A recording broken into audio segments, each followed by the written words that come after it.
Hi guys, कैसे हैं आप सब। मैं रोहित तिवारी आप सभी का श्री वेद के एकेडमी में स्वागत करता हूं। कैसे हैं आप मित्रों। उम्मीद करता हूं कि आप लोग अच्छे होंगे, स्वस्थ होंगे।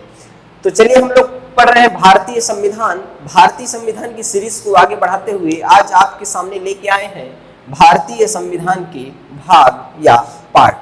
ठीक है, चलिए सबसे पहले बात कर लेते हैं कि भाग या पार्ट होता क्या है। ठीक है, चलिए जैसे कि हम लोग कोई पुस्तक पढ़ते हैं, कोई बुक पढ़ते हैं, तो उसमें चैप्टर वाइज अध्याय दिए होते हैं। चैप्टर वाइज दिए होते हैं कि कौन से चैप्टर में हम क्या क्या कवर करने वाले हैं, ऐसा दिया होता है। इसी तरह से भारतीय संविधान भी एक पुस्तक है। भारतीय संविधान भी एक पुस्तक है और उस पुस्तक में जो ये भाग है ये चैप्टर की भांति कार्य करते हैं। अगर भाग एक की बात करें तो ये चैप्टर एक होगा। अब इसके अंतर्गत 1 से 4 अनुच्छेद हैं। जैसे भाग 1, इसमें अनुच्छेद क्रमांक 1 से 4, तो भाग 1 के बीच हम अनुच्छेद 1 से 4 को पढ़ेंगे। इसी तरह से प्रत्येक भाग में अनुच्छेदों को डिवाइड किया गया है, अनुच्छेदों को बांटा गया है। ठीक है, तो यहाँ से क्वेश्चंस कैसे निकल के आते हैं वो हम बात करते हैं। किसी एग्जाम में तो डायरेक्ट भाग का नाम दे देता है और पूछ देता है इस भाग के अंतर्गत कौन सा उपबंध शामिल है। ठीक है, और किसी में उपबंध का नाम दे देता है और पूछता है यह उपबंध किस भाग के अंतर्गत शामिल किया गया है। ठीक है, इस टाइप के क्वेश्चंस निकल के बाहर आते हैं। इसलिए हमको 22 भाग है टोटल, 22 के 22 भागों को बहुत अच्छी तरह से दिमाग में रखना जरूरी है, जिससे कि एक भी क्वेश्चन हमारे गलत ना हो। ठीक है, चलिए तो सबसे पहले हम बात करेंगे मित्रों भाग 1 की। भाग 1 कहता है कि संघ व उसके राज्य क्षेत्र। जैसा कि आपको मालूम होगा कि भारत एक राज्यों का संघ है तथा उसके राज्य क्षेत्र भी होंगे, मतलब उसके राज्य होंगे। इसके अंतर्गत प्रमुख 3 बातें आती हैं। सबसे पहले संघ का नाम। जैसे भारत की बात करें तो भारत, संघ का नाम मतलब भारत, जिसका नाम इंडिया भी है। ठीक है, अब फिर उसकी शासन पद्धति, उस संघ के शासन पद्धति के बारे में, अर्थात उस राज्य के शासन पद्धति के बारे में। तीसरी बात आती है उस राज्य के राज्य क्षेत्रों के बारे में या केंद्र शासित प्रदेशों के बारे में कि कितने राज्य हैं तथा कितने केंद्र शासित प्रदेश हैं। इस तरह की सारी जानकारियां हम कहाँ लेंगे, भाग 1 में। ठीक है, क्लियर। चलिए तो मित्रों बात करेंगे भाग 2। ध्यान से देखिए, भाग 1 से लेके भाग 4 का तक, यहां से यहां तक को हम लोग एक दूसरे से कोरिलेट करके पढ़ेंगे, जोड़ कर पढ़ेंगे, जिससे हम आसानी से लंबे समय तक याद रख सकें। ठीक है मित्रों, तो चलिए ये हो गया अपना संघ तथा उसके राज्य क्षेत्र। ठीक है, राज्य हो गया। अब इसके बाद अगर राज्य है और राज्य क्षेत्र है तो उसमें नागरिक होंगे। तो भाग क्रमांक 2 कहता है कि नागरिकता, सिटीजनशिप,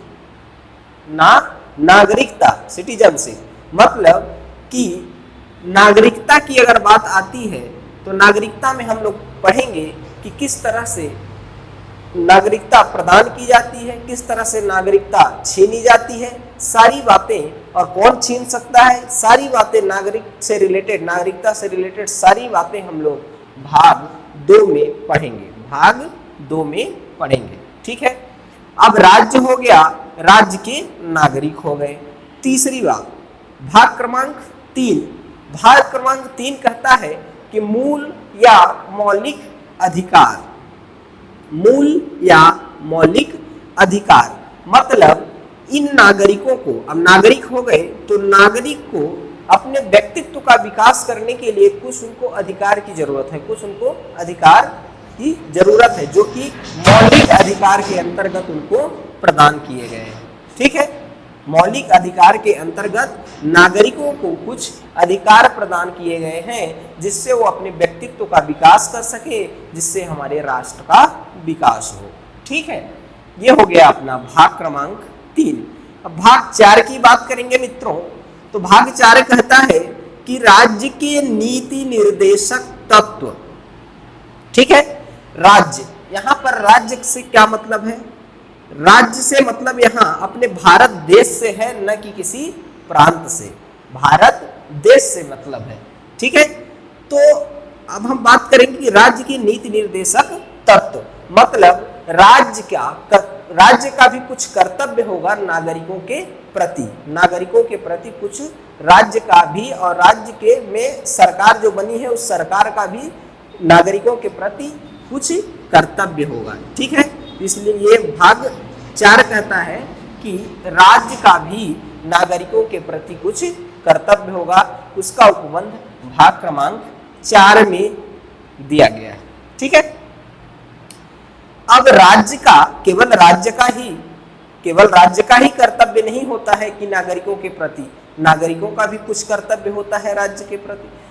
तो भाग 4 का ये मूल संविधान में शामिल नहीं था, मौलिक, ये मूल भाग 4 का मूल संविधान में शामिल नहीं था, इसे संशोधन के उपरांत शामिल किया गया। चलिए पहले बात करते हैं कि है क्या। भाग 4 कहता है मौलिक कर्तव्य। वही बात आ गई कि अगर राज्य हमारे प्रति, राज्य का भी कुछ कर्तव्य है तो हमारा भी राज्य के प्रति कुछ कर्तव्य बनता है। ठीक है, तो हमारा मतलब नागरिक का राज्य के प्रति जो कर्तव्य है उसका वर्णन हमको भारतीय संविधान के भाग 4 क के अंतर्गत मिलता है। उसको हम बोलते हैं मौलिक कर्तव्य। क्लियर? ठीक है, अब बात करें कि ये कब जोड़ा गया, तो भाग 4 का 42वें संविधान संशोधन सन 1976 में जोड़ा गया था। कब जोड़ा गया था? 42वें संविधान संशोधन सन 1976 को मौलिक कर्तव्य को हमारे भारतीय संविधान के भाग 4 क के रूप में जोड़ा गया था। ठीक है, ओके। अब हमारा एक क्वेश्चन है यहाँ से आपके लिए, आप हमको कमेंट्स बॉक्स में इसका आंसर देंगे कि जब ये संशोधन हुआ था, 42वां संविधान संशोधन सन 1976 जब हुआ था, तो भारत के पीएम कौन थे? भारत के पीएम, प्राइम मिनिस्टर, प्रधानमंत्री कौन थे? ठीक है, ये आपको आंसर देना है कमेंट्स बॉक्स में। ओके, चलिए अब यहाँ से एक बार फिर कर लेते हैं 1 से लेके 4 तक, ये भाग 1 से लेके भाग 4 तक एक बार जल्दी से डिस्कस करते हैं। भाग 1 कहता है संघ तथा उसके राज्य क्षेत्र, मतलब भारत राज्यों का संघ होगा अथवा उसके कुछ क्षेत्र होंगे। ठीक है, अब संघ हो गया तो उसमें रहने वाले नागरिक होंगे। दूसरा है नागरिक या नागरिकता। फिर तीसरा कहता है अगर नागरिक है तो नागरिकों को कुछ अधिकार दिए जाएंगे, तो वो होता है मौलिक अधिकार। ये भाग क्रमांक 3 है। अब मौलिक अधिकार हो गया, अब इसके बाद आता है भाग 4, तो उन नागरिकों के प्रति राज्य या राज्य सरकार का भी कुछ कर्तव्य होगा। वो कर्तव्य भाग क्रमांक 4 में शामिल किए गए हैं। ठीक है, अब भाग 4 का की बात करें तो केवल राज्य का ही कर्तव्य नहीं होगा, उन नागरिकों का भी राज्य के प्रति कुछ कर्तव्य होना चाहिए। उसको हम बोलते हैं मौलिक कर्तव्य, जो कि भाग 4 का के रूप में भारतीय संविधान में सम्मिलित है। क्लियर? चलिए, यहां तक हमारे हिसाब से कोई प्रॉब्लम नहीं होनी चाहिए। 1 से 4 आपको याद हो गया होगा। पहला है संघ तथा उसके राज्य क्षेत्र, दूसरा है नागरिकता, तीसरा है मौलिक अधिकार, चौथा है राज्य के नीति निर्देशक तत्व, और 5वें की बात करें तो भाग 4 का बात करें तो मौलिक कर्तव्य। ठीक है, यहां तक हमारे हिसाब से आपको याद हो गया होगा, क्लियर हो गया होगा। ठीक है, अब हम लोग भाग 5 की बात करते हैं मित्रों। भाग 5 कहता है संघ, द यूनियन, संघ। अब संघ मतलब द यूनियन, संघ मतलब केंद्र। ठीक है, जैसे कि केंद्र में, संघ में कार्यपालिका होगी, न्यायपालिका होगी, व्यवस्थापिका होगी, संसद होगा, मंत्रिमंडल होंगे, प्रधानमंत्री होंगे, राष्ट्रपति होंगे। सारी जो संघ से रिलेटेड सारी बातें हैं या केंद्र से रिलेटेड सारी बातें हैं वो हम भाग क्रमांक 5 में पढ़ने वाले हैं, भाग क्रमांक 5 में करने वाले हैं, ठीक है, संघ द यूनियन।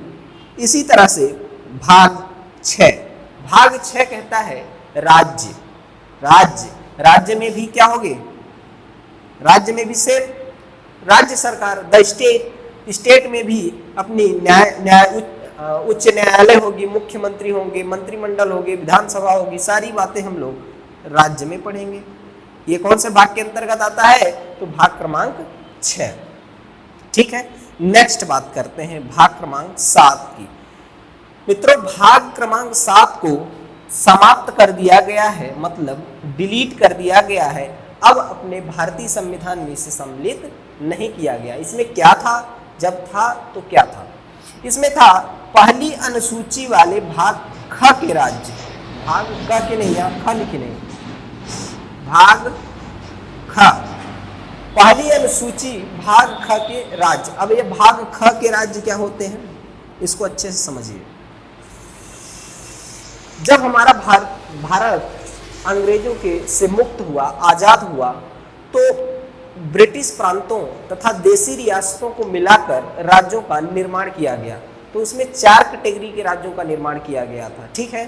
तो एक क ख ग श्रेणी, grade A, grade B, grade C, grade D, इस तरह से 4 श्रेणी के राज्यों का निर्माण किया गया था। पहले श्रेणी का जो राज्य था उसमें ब्रिटिश प्रांतों को शामिल करके राज्य बनाया गया था। दूसरा था तो उसमें देसी रियासतों को एकीकरण करके राज्यों का निर्माण किया गया था, गठन किया गया था। तो जो भाग ख था, भाग ख के जो राज्य थे उनको समाप्त कर दिया गया।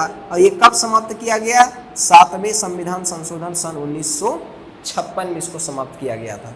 इंपॉर्टेंट है, ध्यान देखिएगा, कब किया गया था, तो 7वें संविधान संशोधन सन 1956 में इसको समाप्त कर दिया गया था। क्लियर, ठीक है ना। चलिए अब मित्रों हम बात करेंगे भाग क्रमांक 8 की। भाग क्रमांक 8 कहता है संघीय राज्य क्षेत्र या केंद्र शासित प्रदेश के बारे में, ठीक है, यूनियन टेरिटरीज के बारे में, यूनियन टेरिटरीज के बारे में भाग क्रमांक 8 में हम लोग डिस्कस करेंगे, ठीक है, पढ़ेंगे। अब नेक्स्ट बात आती है भाग क्रमांक 9। भाग क्रमांक 9, भाग क्रमांक 9 में हम गांव की सरकार के बारे में पढ़ेंगे, अर्थात पंचायती राज्य व्यवस्था, पंचायती राज्य व्यवस्था। देखिए अब हम लोग चार क तक यहाँ तक डिस्कस कर लिए थे, अब हम इसको एक साथ जोड़ के पढ़ेंगे। कहाँ तक, अनुसूची क्रमांक 10 तक। अनुसूची क्रमांक 10 तक एक दूसरे को जोड़ के पढ़ेंगे, कोरिलेट करके पढ़ेंगे, जिससे लंबे समय तक हमको याद रहे, ठीक।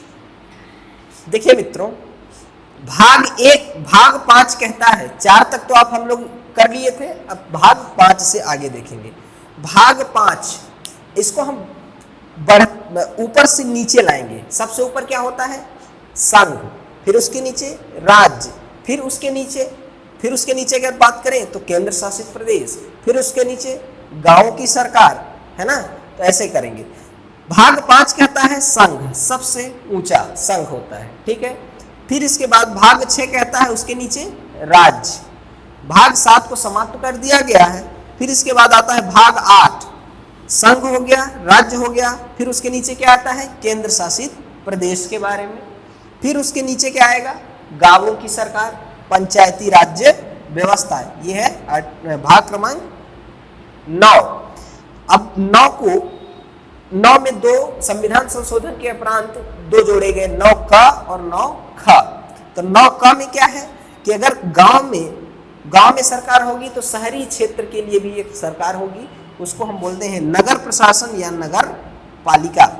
नगर प्रशासन या नगर पालिका। इसे कब जोड़ा गया, इसे 74वें संविधान संशोधन सन 1992 में जोड़ा गया। अगर पीएम की बात करें तो यहाँ पर पीएम कौन थे, PV Narasimha Rao. Prime minister तब कौन था, पीवी नरसिम्हा राव, ठीक है। अब का हो गया, अब का की और छोटी सरकार की बात करें तो है आता है सहकारी समितियां, कोऑपरेटिव सोसाइटी। इसे कब जोड़ा गया, अगर बात करें इसे कब जोड़ा गया इसे 97वें संविधान संशोधन सन 2011 में भाग 9 का के रूप में भारतीय संविधान में सम्मिलित किया गया। भारतीय संविधान में सम्मिलित किया गया। इसे सहकारी समितियां, कोऑपरेटिव सोसाइटी। ठीक है, क्लियर। अब आती है बात भाग 10 की। अब यहां तक हो गया नगर, गांव, नगर, सहकारी समितियां। फिर उससे भी छोटा क्षेत्र, उससे भी छोटा क्षेत्र क्या होता है? अनुसूचित जाति व जनजाति क्षेत्र। अनुसूचित जाति व जनजाति क्षेत्र क्या होता है कि अपने भारत के बहुत सारे ऐसे भाग हैं, ऐसे क्षेत्र हैं जहां पर आदिम अनुसूचित जाति और जनजाति लोग रहते हैं, जिनका एक अलग संस्कृति है, जिनका एक अलग रीति रिवाज है, रहन सहन है। वो अपने भारत के जो कुछ लोग हैं उन लोगों से थोड़ा सा अलग है। ठीक है, तो उनकी संस्कृति तथा उनके प्रशासन को, उनके संस्कृति को संरक्षण देने के लिए सरकार कुछ उपबंध बनाती है, कुछ प्रशासन उसका प्रशासनिक सहयोग करती है। ऐसे क्षेत्रों में जो प्रशासनिक सहयोग होता है उसको हम जनजातीय क्षेत्र कहते हैं। उन जनजातियों के लिए, अनुसूचित जाति और जनजातियों के लिए वह प्रॉपर क्षेत्र होता है, प्रॉपर क्षेत्र होता है। ठीक है, ये होता है अनुसूचित जाति व जनजातीय क्षेत्र। ठीक है, ये हो गया भाग क्रमांक 10। यहाँ तक क्लियर होना चाहिए आपको। भाग क्रमांक 10 तक तो याद हो जाना चाहिए। ठीक है, अब हम लोग बात करेंगे भाग क्रमांक 11। 11 नंबर का भाग क्रमांक कहता है कि राज्य, संघ व राज्य के बीच संबंध, relation between state and central government. ठीक है, state and central government. State government और सेंट्रल गवर्नमेंट के बीच जो संबंध है उनके बारे में हम लोग भाग क्रमांक 11 में पढ़ेंगे। ठीक है, ओके। अब भाग क्रमांक 12 की बात करेंगे दोस्तों, तो भाग क्रमांक 12 कहता है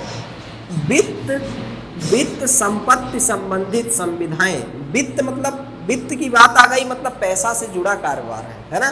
पैसा मतलब पैसा से जुड़ा है, संपत्ति मतलब संपत्ति भूमि से जुड़ा हुआ है।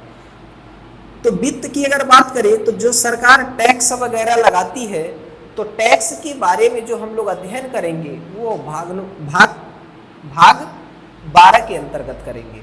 संपत्ति के संबंधित, संपत्ति का जैसा कि आपको मालूम होगा कि पहले आपको कितने मौलिक अधिकार प्राप्त थे? 7। उसमें से एक था संपत्ति का अधिकार। अब उसको वहां से हटा दिया गया है। अब हमारे पास 6 मौलिक अधिकार हैं और एक संपत्ति के अधिकार को वहां से हटाकर भाग 12 में जोड़ दिया गया है, जिसको हम संपत्ति संबंधित संविधाएं के रूप में पढ़ेंगे।